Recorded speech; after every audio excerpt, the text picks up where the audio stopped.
శివాయ. ఓం నమో నారాయణాయ. ఓం స్వర్ణాకర్షణ కాల భైరవాయ నమో నమః. హరి ఓం.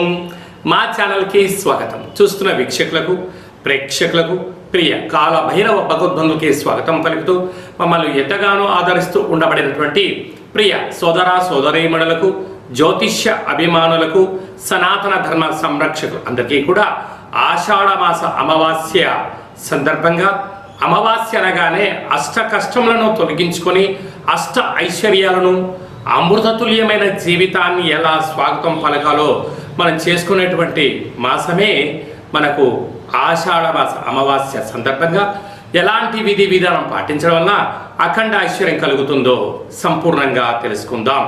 1వ తారీఖు 8వ నెల 2026 నుండి 15/8/2026 వరకు పుట్టినటువంటి వారందరికీ కూడా జన్మదిన శుభాకాంక్షలు. గతంలో వివాహం చేసుకున్న వారికి వివాహ వార్షికోత్సవ శుభాకాంక్షలు. ద్వాదశ రాశుల్లోని గ్రహ గమనాలు వీక్షింపచేద్దాం. విశేషంగా మనకు ఏడాది తర్వాత కుజ భగవానుడు మిథున రాశిలో సంచారము, అక్కడే బుధుడు నక్షత్రకారకుడు.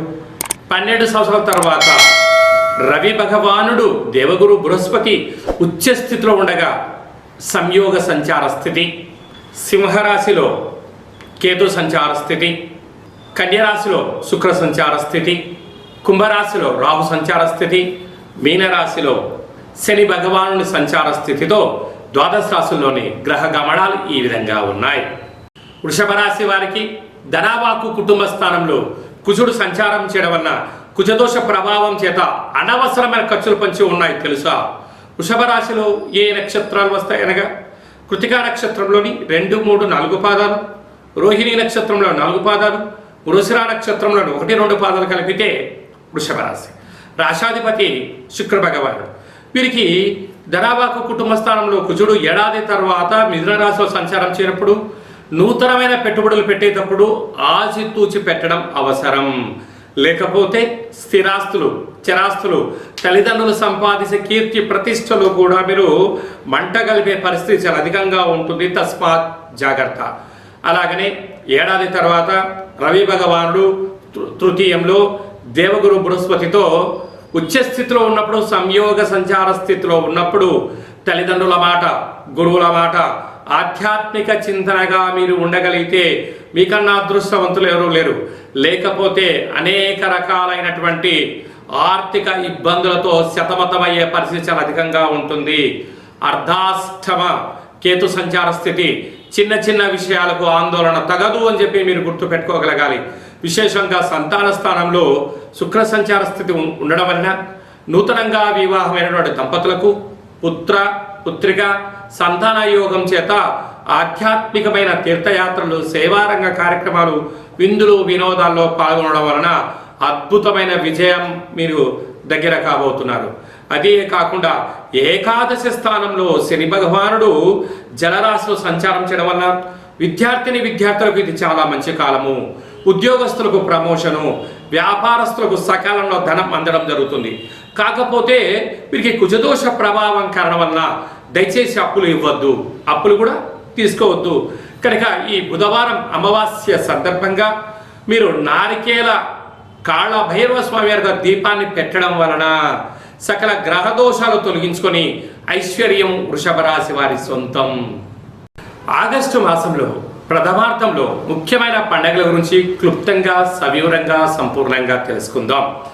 6వ తారీఖు 8వ నెల 2026 ఆషాఢమాస కృష్ణపక్ష బహుళ అష్టమి గురువారము, భరణీ నక్షత్ర సందర్భంగా మనము బహుళాష్టమి అనగానే విశేషంగా క్షీణచంద్రుడు ఉండడం, భైరవ స్వామివారి స్మరణ ధ్యానం వలన సకల అష్ట కష్టాలు తొలగిపోతాయని చెప్పి గమనించాలి.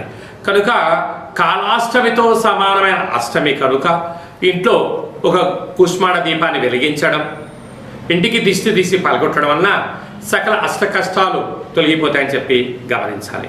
12వ తారీఖున ఆషాఢమాస బహుళపక్ష అమావాస్య పుష్యమి ఆశ్లేష నక్షత్రంతో కూడుకున్నటువంటి బుధవారం రోజు అమావాస్య సందర్భంగా మనకు కులదేవతలు, గ్రామదేవతలు, ఇష్టదేవతల యొక్క స్మరణ, గతించిన పెద్దవారికి ఆ రోజు వారిని స్మరించడం, వారికి తర్పణం వదిలిపెట్టడం లాంటి కార్యక్రమం చేయడం వలన సకల అష్ట కష్టాలు కూడా తొలగిపోతాయి.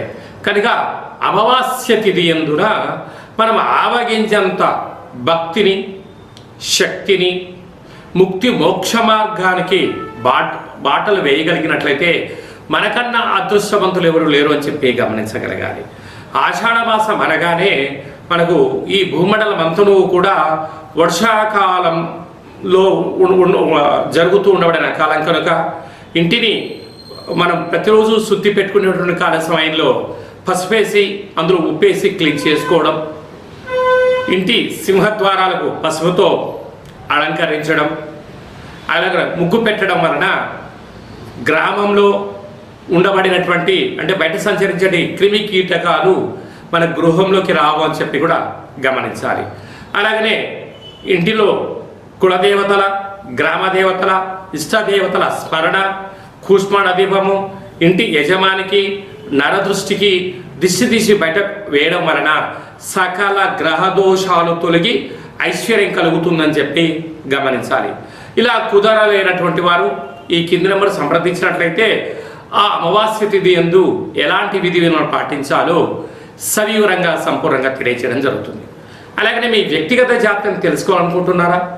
మీ యొక్క పేరు, పుట్టినటువంటి తేదీ, నెల, పుట్టినటువంటి సంవత్సరం, సమయాన్ని రాసి వాట్సాప్ ద్వారా పంపించగలిగినట్లయితే 100 సంవత్సరాల జాతకాన్ని వ్రాసి మీరు పుట్టినప్పుడు గ్రహ గమనాలు ఎలా ఉన్నాయి, ప్రస్తుతం ఎలా ఉంటున్నాయి, భవిష్యత్తులో ఎలా ఉండబోతున్నాయో 100 సంవత్సరాల జాతకాన్ని సవివరంగా సంపూర్ణంగా వ్రాసి మీకు వివరిస్తూ అష్ట కష్టాల నుంచి ఎలా బయటపడాలి, అష్టైశ్వర్యాలకు స్వాగతం ఎలా పలకాలో తెలియజేయడం జరుగుతుంది.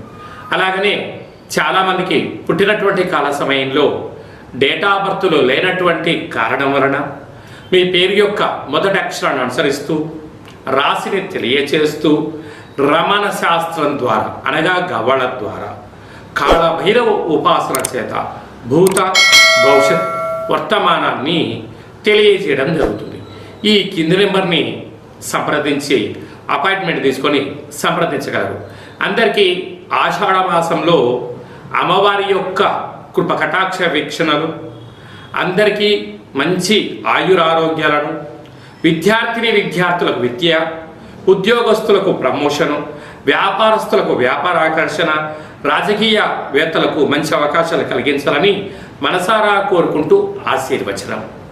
ఓం శతమానం భవతి శతాయ పురుష సతేంద్రియ ఆయుష్యేవేంద్రియే ప్రతిష్టతి ధనం ధాన్యం బహుపుత్రలాభం శత సంవత్సరం దీర్ఘమాయు సర్వే జనా సుఖినో భవంతు లోకా సమస్తా సుఖినో భవంతు సర్వం కాళభైరవ దేవతార్పణమస్తు. హరి ఓం. ఈ వీడియో మీకు నచ్చినట్టయితే లైక్ చేయండి, షేర్ చేయండి, మా ఛానల్ సబ్స్క్రైబ్ చేసుకోండి. ఆధ్యాత్మిక భక్తి సమాచారాన్ని భగవద్బంధులకు, మిత్రులకు, స్నేహితులకు చేరవేసి హిందూ ధర్మాన్ని కాపాడండి.